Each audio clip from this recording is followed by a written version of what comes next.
Hello and welcome to this podcast with LSPR. Today we have with us Mr. Nandan Kamath. Mr. Nandan Kamath is widely regarded as India's leading sports lawyer and a trailblazer in the field of sports law and policy. As the managing trustee of the GoSports Foundation, he has played a pivotal role in empowering Indian athletes, offering them holistic support systems of success. A Rhodes Scholar and alumnus of NLS Bangalore, the University of Oxford, and Harvard Law School, Mr. Kamath has built an illustrious career at the intersection of sports law and policy. His work encompasses contract negotiations, intellectual property issues in sports, athlete management, and building frameworks for sports governance and integrity. His contributions have helped establish a robust foundation for sports law in India. Through this podcast, Mr. Kamath brings a wealth of insights drawn from decades of advocacy, mentorship, and policy innovation aimed at fostering India's sporting ecosystem. Now I'll move over the field to Bhavya. Bhavya will ask a first question. Hi, sir. So, my first question to you is that there are many top sporting talents in India, and a lot of them often go unrecognized due to various financial barriers that they face, which basically limit their sports participation and also progression in incentives. So, based on your experience with GoSports Foundation's role in athlete development, how exactly do you think legal and policy frameworks can ensure a sustained funding for these athletes, especially those who are very underprivileged? Should also, a supplementary question is, should India also implement structured policies like a mandatory CSR contribution or government backed sports scholarships to bridge this gap? Sure, thanks. Nice to be on the podcast and good to see topics like this being discussed. So thanks for that question, Bhavya. In terms of sort of talent and talent meeting opportunities, I do feel like policy has a very strong role.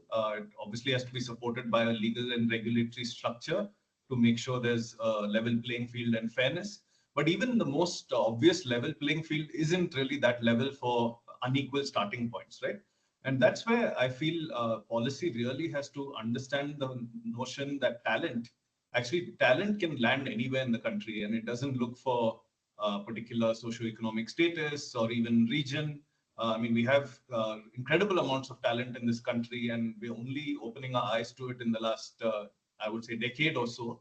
And it's always been there. It's just that there hasn't been adequate, sort of, I would say, a policy framework and resource allocation to first find the talent and then invest in the talent that deserves it. So, what is policy? Policy is really to use the various instruments of the state to achieve a certain goal and objective. And it's actually not just about what the government does, but really looking at a much wider scope of activity. So the government, in some sense, can play multiple different roles. Very often, we expect the government to be not only the planner, but also the implementer of all policy. But I would say sort of strong policy will look at multiple different players. It could be the government. It is certainly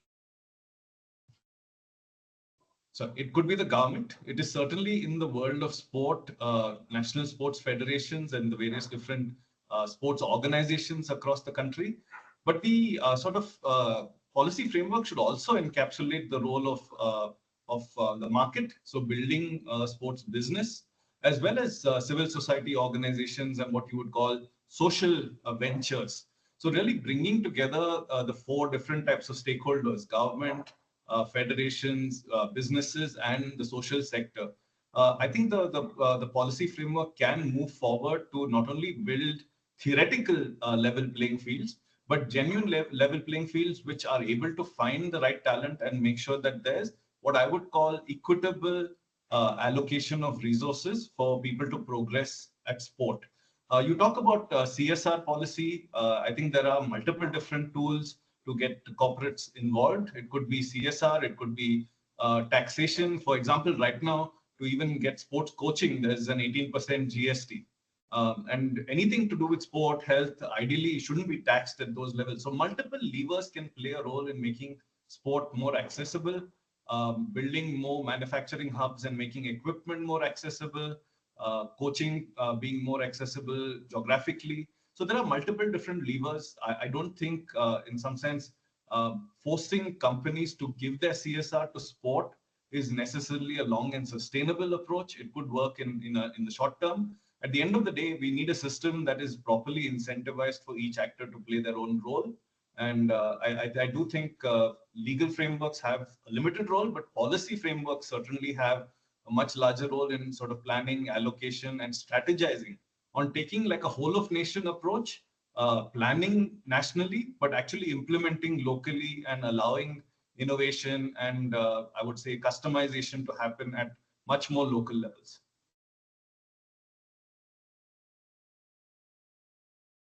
So you mentioned right now that policy frameworks should have more of an impact and role than legal frameworks, right?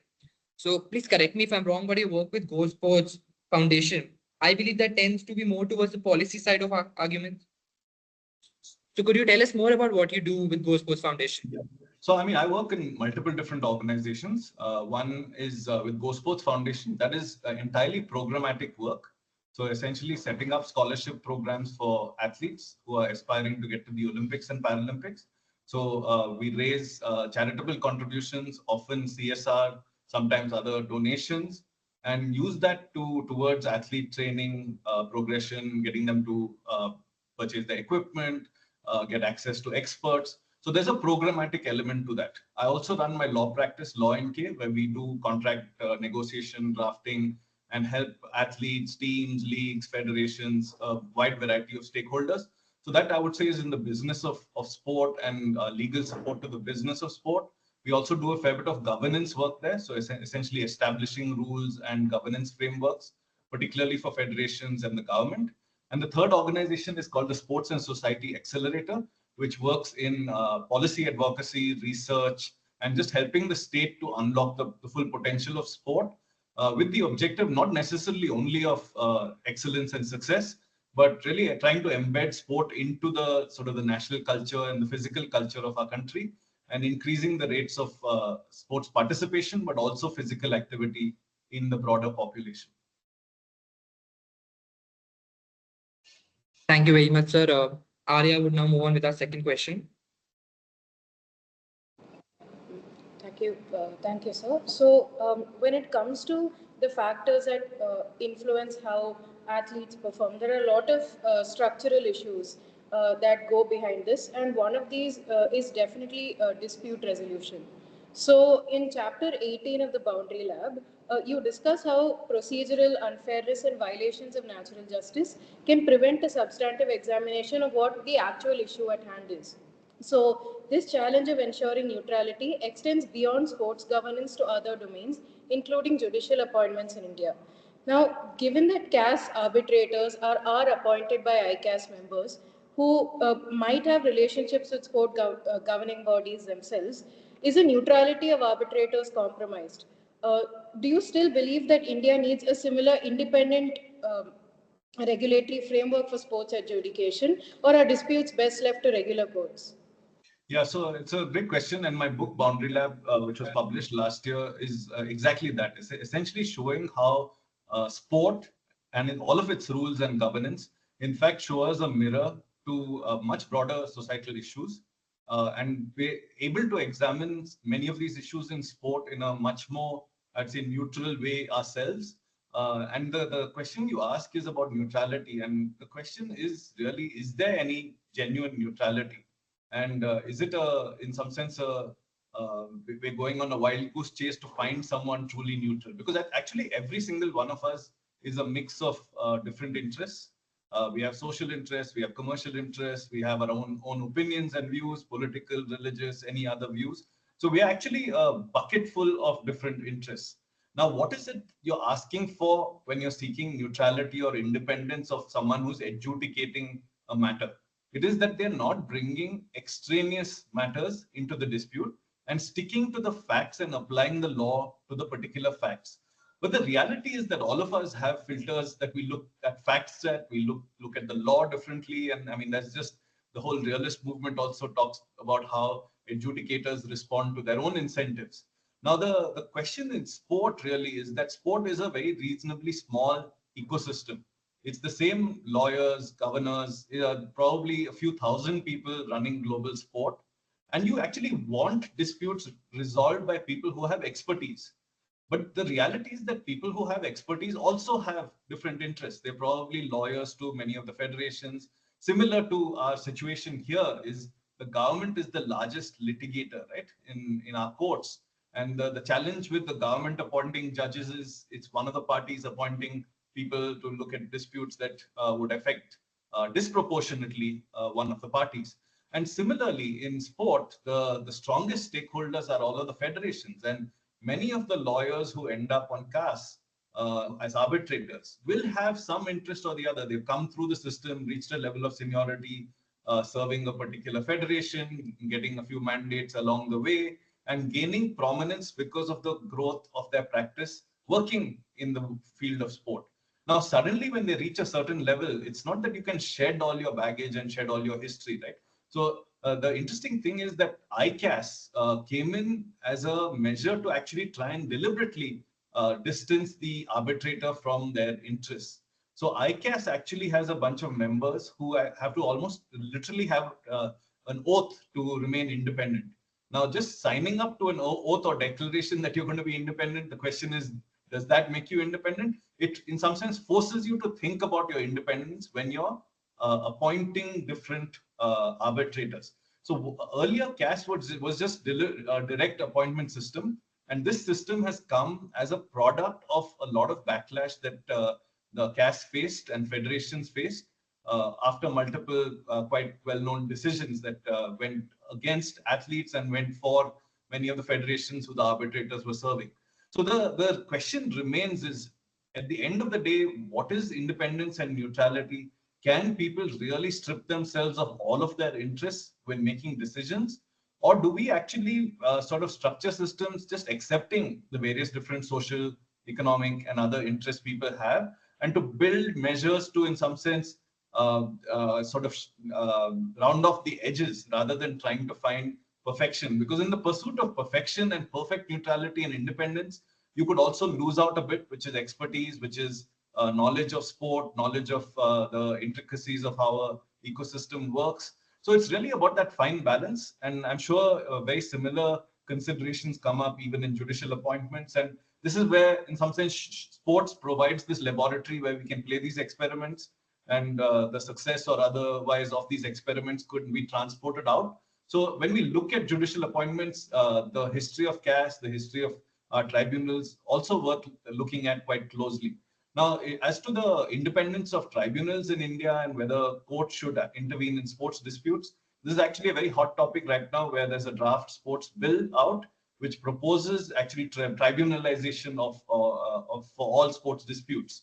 So to actually build an independent tribunal. The reality is that lots of cases, hundreds of cases today relating to national and state sports federations are in the courts. Are the courts the best place to resolve them? The sports movement doesn't think so. But judges have had to step in simply because there's been a broken, in some sense, connection between sports bodies, their accountability, and the government. So in some sense, I would say the judiciary has been an unwilling, but once willing, a very enthusiastic participant in sports governance. And that has led to many federations being caught in a limbo for many, many months. They're under sort of judicial scrutiny. There's lack of certainty. And at some point, one has to move on, because sport has to be for the athletes, for the competitions. And I think for too long, we have not prioritized the key stakeholders in sport. And it is not the administrators and certainly not the judiciary. So moving to a system which actually puts sports people first, it's unclear to me whether tribunals will help this. But certainly the current status quo leaves a lot to be desired, where so much focus and attention of administrators is on sort of managing court cases.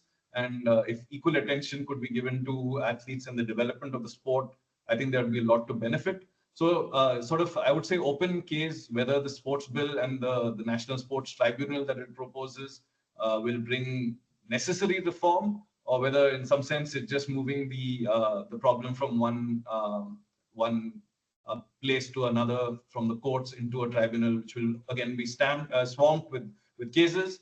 We haven't had much success with many of our other tribunals, so it remains to be seen whether sport will be any more successful than many of the others.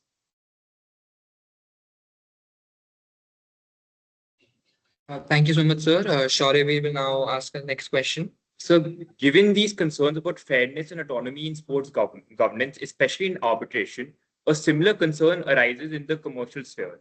How can athletes in India protect their rights and ensure fair compensation when entering brand endorsement deals and sponsorship contracts, particularly in terms of importantly in terms of negotiating terms related to exclusivity, performance incentives, and long-term use of their image? Yeah, it's a great question because this comes up quite often, and the reality is that athletes are in a very ambiguous place because they are not employees, they're not even sort of formal contractors in most cases. You would best sort of look at them as freelancers moving from one engagement to another. So in many ways, athletes also start early. They start their commercial journeys often when not even of maturity, not even of contracting age. There are many balances to be met because we are in an ecosystem that doesn't necessarily support the training of athletes wholesomely. So very often sponsorships and endorsements actually plug funding gaps. And at that point, the temptation is just to look at how much money is coming in, right? And the great risks are, in some sense, trading current commercial value for future freedoms.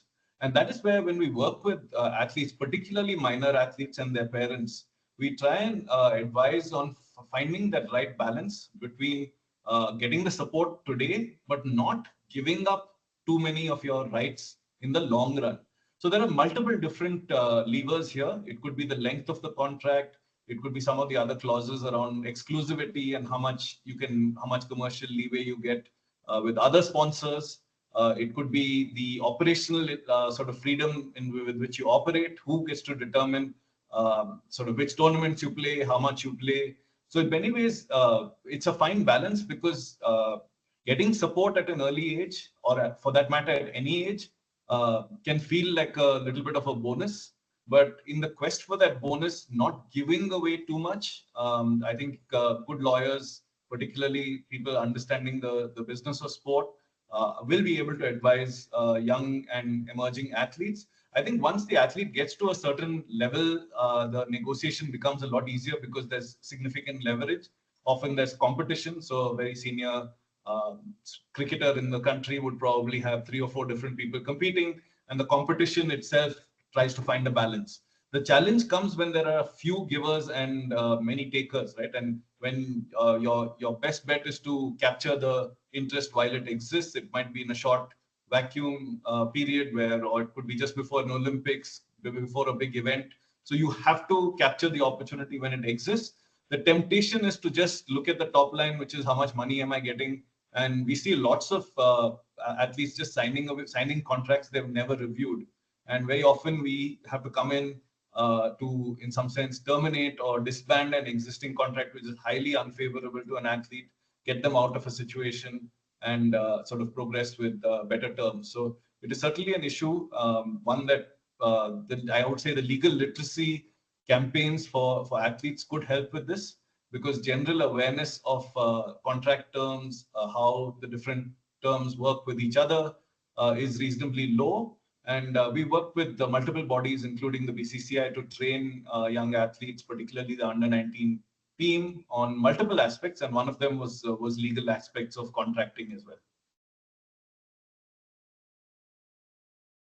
So you mentioned you work with the BCCI and under-19 teams. So how hard is this in an environment like the IPL, where contract periods are usually 3 years and a top player who would have a high price according to their market value in the auction is being played at a base price according to the value in which they were first bought in the original auction and then subsequently just retained? How can the rights of such players be represented in such a scenario? Yeah, so the IPL system actually doesn't give much room for players or any agents to actually participate. So it's quite unlike US leagues where there's, for example, the NFL or European like football leagues where agents can play significant roles in, particularly when in transfers or when there's a free agent where the person is entitled to negotiate a contract.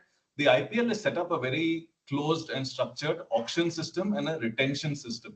And the thing it's done reasonably well is to give bonuses the minute someone has progressed outside the sport. So the minute someone who is uncapped and plays for India makes their debut for India, automatically they move into another zone. The auction itself, though imperfect, is a reasonable attempt to test the market and to see what value is. Retention gives the chance for an athlete to actually assess their own value and trade some amount of certainty, which is they're guaranteed to be with a particular team at a certain value, with the uncertainty of going to an auction and perhaps the price going down and going to a team they might not necessarily want to play for. The thing that gets lost in the bargain is that there's actually very little autonomy for players to, other than retentions, to determine which team they play for or which combination that they will end up with. And that is actually something worth thinking about, because at the end of the day, these are people making careers, and in some sense, forcing people to play for teams they may or may not be happy playing in doesn't always necessarily sit right. So lots to think about there in terms of whether the IPL, like many of the other US leagues, should move to a draft system. There are multiple different ways in which market value can be found. The draft system also does a pretty good job of balancing teams and keeping what is called competitive balance of the league alive. So in many of those systems, the team that comes last in the league the previous year gets the first draft pick, and it goes in that direction. So second last gets the second pick. So it becomes a chance to balance. One of the questions in the IPL is actually fans losing track of which players and which team. So also maintaining longevity and allowing fan engagement to happen. People follow players more than they follow teams at this point because of the lack of consistency. So these are all the various balances which rule making, the structuring of how players are acquired and retained can play significant roles in the commercial value that emerges, the broadcast rights, the sponsorships. Sponsors also like to stay long term, right? So there are the Olympics has sponsors who have been there for 100 years. In that way, sponsor value can also be increased when there's consistency, there's long-termism, and there's certainty of which player is going to be in which team. So right now we have, I'd say, only 2 or 3 players who've been in the same team since the start of the IPL. Many have played for 5, 6, 7 teams, and every 2 or 3 years, the sponsors have to completely change their strategy and maybe even go to another team where the player, to follow a particular player, they also have some relationship with.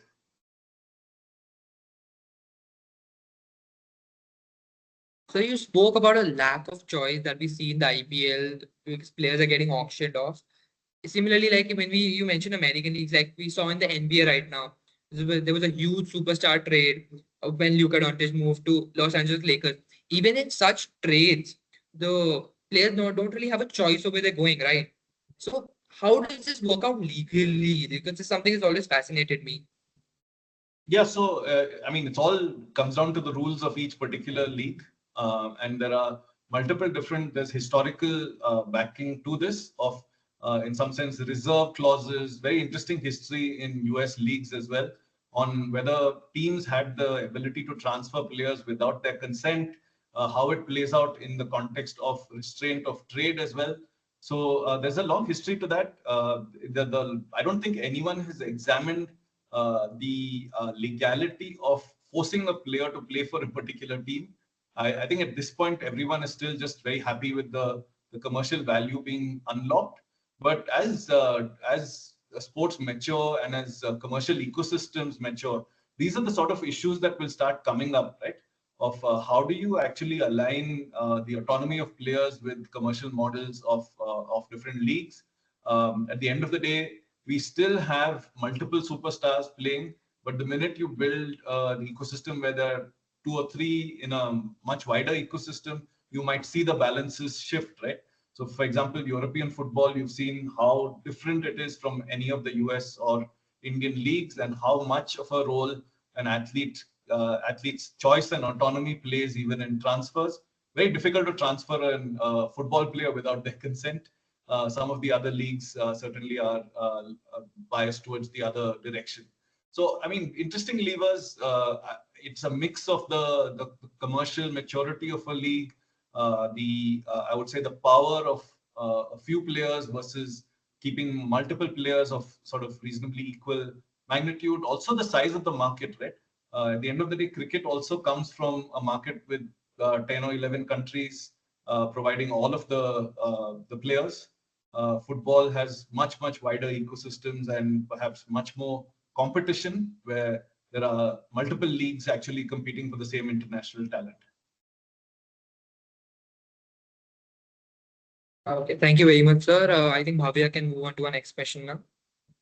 Yes, sir. So while we're discussing the vulnerabilities that an athlete actually faces, there is another complexity in the setup of the context of sports classification.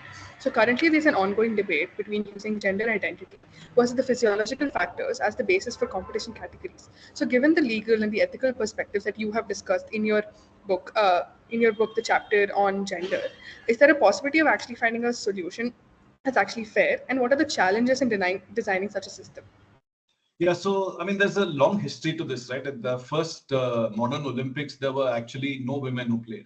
So the Olympics was men's sport. The second one had a few women playing in a few of the disciplines. So in many ways, the women's sport has been shoehorned into men's sport. It is not like everyone started playing and then it got segregated. The segregation was an inclusion rather than a segregation. And the reality is that there are multiple sports. In fact, there are a couple of sports at the Olympics where both men and women, male and female athletes play the same sport, equestrian and a couple of the sailing disciplines. But the reality is that we haven't examined this very deeply. And there could be many other sports as well where gender actually doesn't matter in results. In fact, even in 10-meter air rifle shooting, there's evidence that suggests that women hit higher scores than men. There are some other disciplines like open water swimming, where women's physiology is actually better than men's, and very often they end up with better timings. But the reality is we're living in a world which is changing. There are people transitioning gender. There are actually also separately people born with what you would not call one of the binary genders. So somewhere on the continuum between male and female. And the reality is that sport has very, very hard lines because almost all the sports that we play today, certainly the ones at the Olympics, are classified by gender. So you either play in the male discipline or the female discipline by classification. And there are very few other aspects of life where the binary plays with such a sharp edge, right? And the minute you have a binary, you need to have an edge. Now, the debate is where does the edge lie? And can you move from one to the other? And what are the advantages that you carry that were not going to be actually removed by your transition? So if someone was born male and transitions to female, it could be at whatever age. It could be very often this happens post-puberty. The person has now classified themselves as female. They've gone through the transition, but it is possible that they carried many of the male characteristics through that transition. So they might have broader shoulders, stronger upper body. Now, are those going to be benefits that actually outweigh fairness in the female category? That is the big question. But separately, there's another question of people with what you would call DSD, differences in sexual development, who might have both genitals. They might have different chromosomal structures. So you still have to classify them as well, right? So Castor Semenya is a great example of this. And sport has actually struggled with this. The IOC first tried to set up a standard sort of a testosterone testing based model, saying that these are male and these are female, and all sports have to follow this. And they've actually realized the futility of something like that because each sport is different. The advantages that male athletes have in many sports is very different from other sports. And actually, one of the chapters my book covers on this is chess. And very often you would ask, do actually female chess players need separate competition? The way chess is structured is there's open competition and there's female competition. So actually, most events are not male and female, other than there's male Olympiad and female Olympiad. But many chess competitions are actually open, but many of them also have a separate female grandmaster classification and female competition. So the question becomes, why would a sport like chess need to be gender classified if what you're talking about is actually bodily strength and the differences in physiological development? But the interesting studies that come up is that it's actually not just about physiology. It's also about the sociology, the types of messaging that come through, and how young boys and young girls are brought up to think about themselves and each other. So very interesting studies which showed that when women play against women, they play better than when they think that they're playing against men. So there's what is called a stereotype threat, which is very often female chess players actually buy into the the stereotypes that are around them, and their performance drops in many ways. So actually, the gender binary in sport is not just physiological; it is way more significant than that. There are no easy answers to this, simply because I think fairness is a matter of where you sit on this topic. So if I have a young daughter who's playing sport, I will be vehemently against what you would say males transitioning into that category. If I had a son who was transitioning from male to female and wanting to continue to play sport and feel included in the gender that they've chosen, I would vehemently argue in favor of inclusion, right? So I don't think there is a right answer here. There is no. It is I would say a battle between different concepts of fairness, depending on your positionality and situation. My view is that much sport is, in the long run, is going to be differentiated by perhaps originally born male and everyone else. So perhaps we'll have to reclassify how we think about sport. So everyone who's born originally male fits into one category, and everyone else fits into the other, whether they've transitioned, whether they were originally male or not, I mean, female transitioning to male.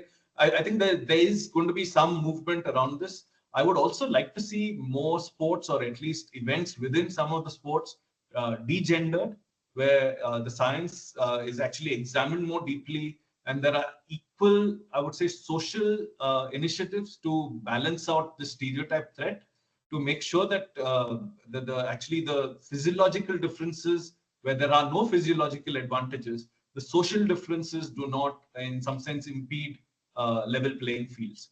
So a very complex topic. There are no right answers, but I think we're going to have to be led by both science and what I would call sociology, anthropology, on finding better answers. And the reality is, sport is where this debate is the most alive, simply because it has to be alive given the binary.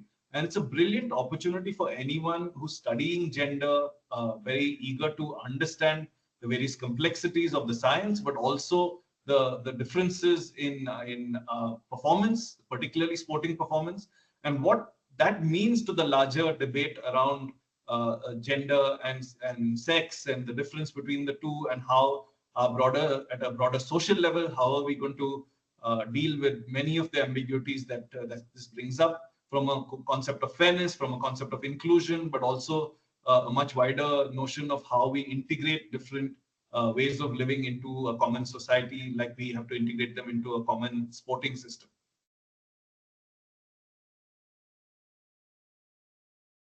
Thank you again, sir. Now I think Arya will ask our next question. Thank you, sir. So, in the social context, we've had a lot of debates about gender and sports. So, and another up and coming field that we've also been debating a lot about is sports and technology. So, with the rise of esports and the gamification of traditional sports, we've had new regulatory challenges that have come up, from player contracts in virtual leagues to digital rights and privacy. So, how do you envision India's legal framework evolving to address these emerging technologies? Particularly, what are the new and unique governance challenges, and how could we protect athletes' rights in an increasingly digitized world? Yeah, so I mean, there are many different questions in there, and certainly I think esports and legal frameworks that support esports and professional gaming is one of them. I think at this point, esports has got mixed up with all the different types of gaming, and only very recently it's been classified as a sport under the sports ministry rather than under the electronics ministry.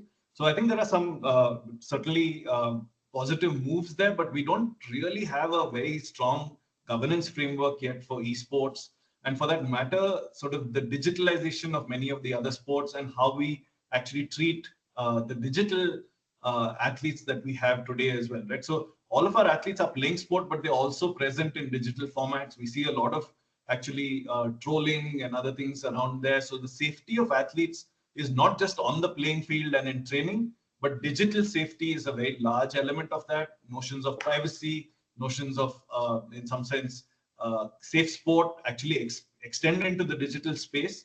But esports as a standalone issue actually needs a lot more thought, because its governance is not as simple. What you do have in esports is a very obvious participation of publishers and the commercial interests actually embedded into sport, because many of the games that are played are actually through private publishers. So there's IP that is owned by a private publisher. These are put out and large tournaments are held. This is very different from most other sports where the platforms, it could be a venue, it could be a playground, it could be the rules. Those are all public domain, right? And the question is that this actually lends itself to potential new challenges of governance, but also of integrity. So we've seen lots of cheating around esports, where people actually use different types of hacks, may even have some preferential access to a game. And how are you ever going to identify that? So I think there's very new challenges when you actually have a non-neutral participant providing the base platform for the game. And what is their role in governance? How much are they going to influence the rules of the game? Because in esports, 90% of the rules are actually embedded in the game itself. So it's not the governing body that is setting the rules. The rules are actually in the code itself. And is every player getting sort of equal opportunity? Are there, in some sense, differential access? Let's say the publisher comes from Russia. Is the Russian team going to get a different version of the game than the Indian game? So we're going to have to be much more alive to the possibilities of, I would say, root intervention, where the game platform itself has to be examined much more closely for equal playing field. But also, we're seeing very new types of doping. So, what you would consider success in a physical sport, where you have to sort of use your body for strength. Here, it's about attention and sort of reaction times. So, new types of doping. It's part of now the WADA code. Many of the things that are used in esports. So, being alive to what people are doing to enhance performance, what you would call in appropriate manners. So, I mean, a whole variety of issues that the digitalization and electronic aspects of sport bring up. Again, very fertile for young lawyers to look at, particularly those interested in the intersection between technology, law, and sport. Thank you, sir. So I have two questions. Firstly, like you said, the rules are mainly made by the code in the game themselves. Then what really is the role of the governing body here then? So in that, I mean, would be about competition regulation, disputes, integrity, again, checking the code, right? So someone has to go in and check, is everyone getting the same competitive structure? You might set up the commercial structure of leagues, making sure that the commerce is actually genuinely separated from the commerce of the publisher. So in some sense, building a layer of neutrality and governance over what is primarily a code-based game, right? Okay, so like basically they act as more of a regulator than anything else. Yes, I mean, in general, that's the role of sports governing bodies, is to regulate and oversee and not necessarily operate the game. But in digital platforms, there is someone else who's actually influencing the platform itself, right? In many other sports, the person who builds the basketball court or has built the cricket stadium is doing so according to certain, I would say, broad protocols. The size of a ground, the length of a pitch is all predetermined by the governing body. No one is making a separate length of pitch. They might actually prepare a turning track or a bouncy track. That's a local decision. But the general contours of the rules of the game are actually by protocol, and everyone feeds into it. While this is in some sense cart before the horse, right? The game has already been developed, and then you're building regulatory structures around it. So it's in most of the other sports, it's the rules of the natural world. In some sense, the length of something, but these are all in some sense a layer above. It's the rules of code, right? And a manufactured world of a different sort. Even in regular sport, we are manufacturing the world. You're manufacturing a stadium, building constraints. But those rules, in some sense, are predetermined by the federations. Here, esports has become popular, and the federations are responding with rules rather than making them from scratch, if that explanation makes sense. Yeah, so that makes sense. So my second question, like you mentioned with cheating and doping, reminded me of something I read earlier this morning. The age fraud bill just come out. I'm sure you must have gone through it too. Now, as knowing that you have played through multiple levels of cricket in our country, I'm sure you must have come across some cases of this. So, what would you say? Like, if you've gone through the bill, sir, like, do you think it adequately regulates this? Yeah, so I mean, it's probably one of the most complicated issues in our country, and more pervasive than most people would imagine. I mean, I played state level cricket under 13, under 16, under 19, and you could see it all around. There were people who were playing against you who should not have been playing. They were well over the age. Many people who we would consider legends of sport also are people who have changed their age to become eligible. And many people see it as just an issue of the competition being, in some sense, unfair at that event. But actually, the untold and the unseen aspects are the people who don't even get a chance to play because a spot has been taken. So it's not only who you play against, but the many, many people who are deserving and are actually denied even a chance to play. So what it also builds is a very low trust ecosystem. And very often it is not just the athletes, but coaches and parents participating in this. And very early on, it actually sets the ethical boundaries or the lack of them in an ecosystem. If someone who's 12, 13, 14 is recognizing the need to cheat to even begin the journey, imagine the ethics that they're going to carry through that career. But the reality is that this sits on very sort of a very unstructured birth registration system, and this is well outside sport. We are in a country where not every birth is even registered. So our birth record system, one, is flawed, but also has to work backwards to integrate people into the daily life, which requires birth certification. So there are provisions which say sometimes 3 and sometimes even 7 years after birth, with an affidavit, you can go and register a birth. Now, if you actually wanted to manipulate a system, imagine how much room there is to do that. I mean, we have notaries who are willing to sign documents, backdate documents, do all sorts of things. So when you are in a system which actually doesn't have its core, and this is a great example of a legal system being manipulated for its weakest points. We do not have a uniform and nationwide birth registration system. While we're trying to improve it, there are just the way we live, both urban and rural areas, the number of people slipping through the cracks are many, and you have to provide opportunities to actually correct the lack of being able to register your birth early on. But as a result, what you have is holes that become necessary holes that are being filled, but then they become gaping holes in a system where advantage can be gained. And this is not limited to sport. I mean, we've seen disputes over senior officials in the armed forces. We've seen even judges who allegedly have changed their ages to retain seniority or even to stay on in tenures for longer than they should. So this is not limited to sport, but it's the most pervasive in sport. Again, sport front ends this issue where you have to be below a certain age to play in certain competitions.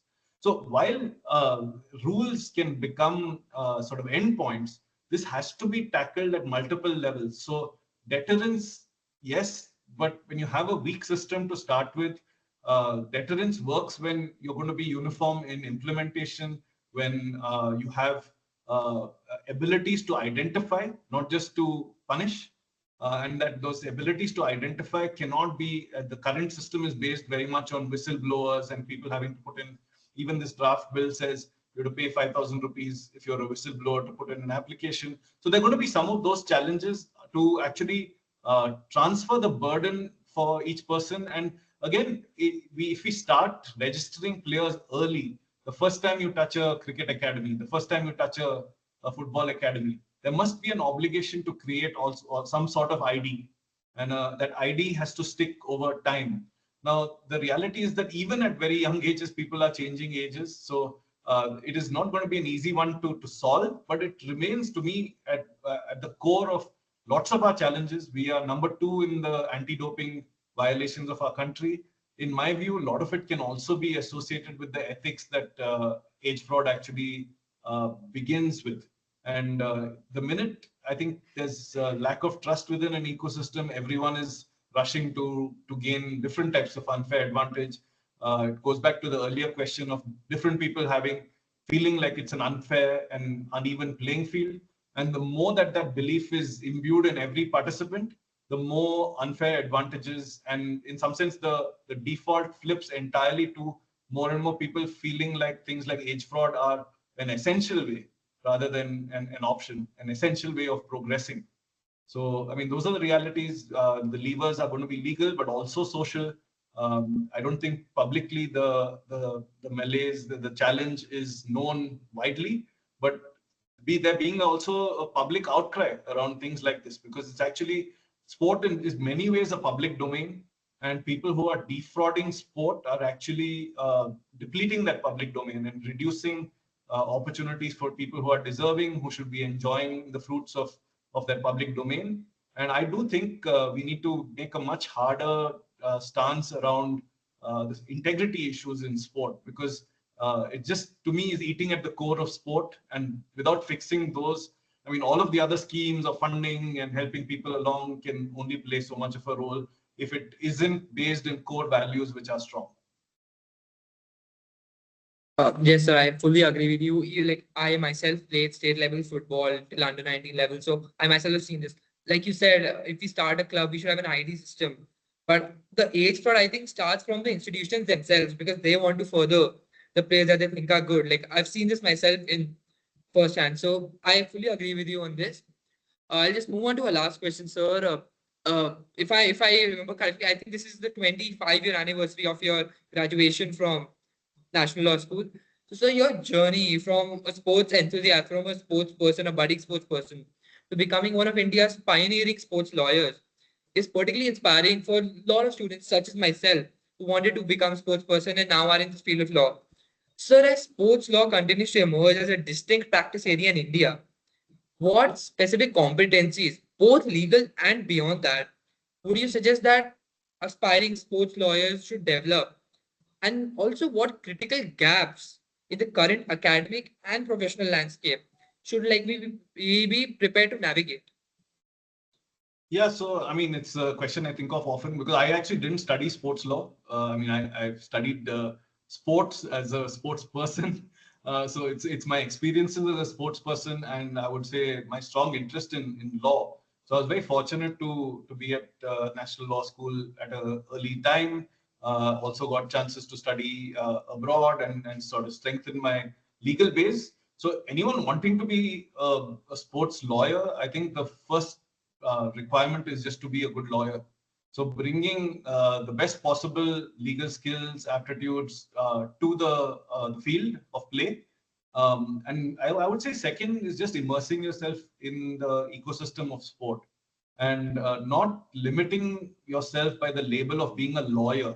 So I would say immersion, understanding the various stakeholders and their perspectives, be it an athlete, it could be a parent, it could be a coach, it could be a federation, and understanding their challenges, it could be a sponsor. So just understanding the lay of the land. If you put your hat on and say, I'm only a lawyer and I'm not going to look at the commerce of sport, I'm not going to look at the governance of sport, I'm just going to stay in my lane and just do whatever disputes or contracts, I think you live a limited life. You'll certainly add value, but I think there are outsized values to be created and impact to be had if you are willing to look around you, understand the sort of the politics of sport, the business of sport, how the globalization of sport is impacting the world, but also I would say India's role in that, the changing tides of how India is going to be perceived by the world and how sport is actually looking at India for growth and progress. So keeping a much wider perspective, but also building some of the alternate skills. So I mean, I keep saying that the sports lawyer of tomorrow is not the sports lawyer of today. Like one of your questions was around esports. I don't think the average lawyer today has a handle around coding, around AI. And if you want to be a forward-thinking specialist, I think you're going to have to understand lots of the fields that are going to drive a lot of these industries, particularly AI, VR, and just how code works. Because a lot of our gaming is going to become sport, and a lot of our sport is going to become gaming. And the digitalization of a lot of the sport is going to require not just your legal hat, But I would say the hat of a technologist and understanding the sort of the changing tides and the role of code in determining the direction of sport. So I would say technology and an understanding of how technology works, not just code, but also it could be hardwares, it could be other things. Very important for young people to be ahead of that game, because again, sport is going to lead on the technologization. I would say a fair bit of understanding now of medical aspects of sport, doping, the different ways in which unfair advantage are going to take up. I mean, like we've seen, there are even limitations in our legal system to becoming a patent agent. You're not studying science in most cases, right? And someone doing patent law really needs to understand the science.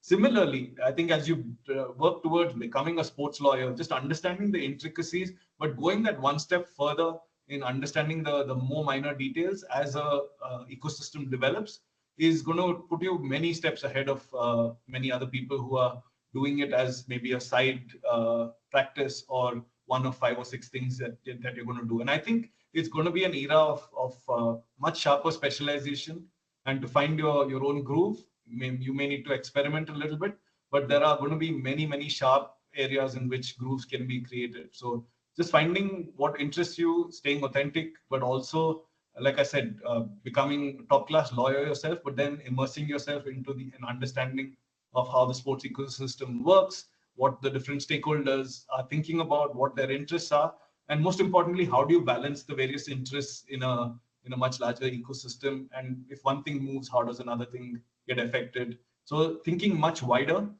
So acting locally but thinking globally perhaps encapsulates that.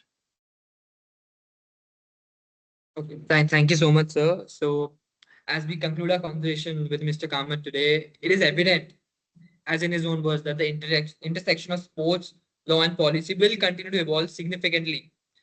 All the challenges that we explored today, they all highlight the importance of thoughtful legal frameworks in building India's sporting ecosystem. So, as we progress towards becoming a sporting powerhouse, our objective to host the Olympics in the future, the legal and policy innovations championed by visionaries like Mr. Kamath will be essential in creating an environment where athletes can thrive and governance structures maintain integrity. Thank you, sir, for sharing invaluable insights with us today and for your dedication to transforming India's sporting landscape. It was an honor to have you with us here today. And as someone who has dreamt of becoming a professional footballer for most of his life and is now in law school, this conversation with you has not just been enriching, but also been inspiring. Thank you very much for having us here today, sir. Arya, if you would like to say something. Yes, thank you so much, sir. I think the questions that we asked you in the podcast today have been ones that all of us, me, Bhavya, and Shauryaveer, Saksham too, have been thinking about for a really long time. And to be able to get insights on these things through reading your book, which I really enjoyed, as well as from you and actually listening to you tell us your thoughts on these topics was a really enriching experience for all of us. Thank you so much. Thank you so much, and good luck on your journeys as well. Thank you so much, sir.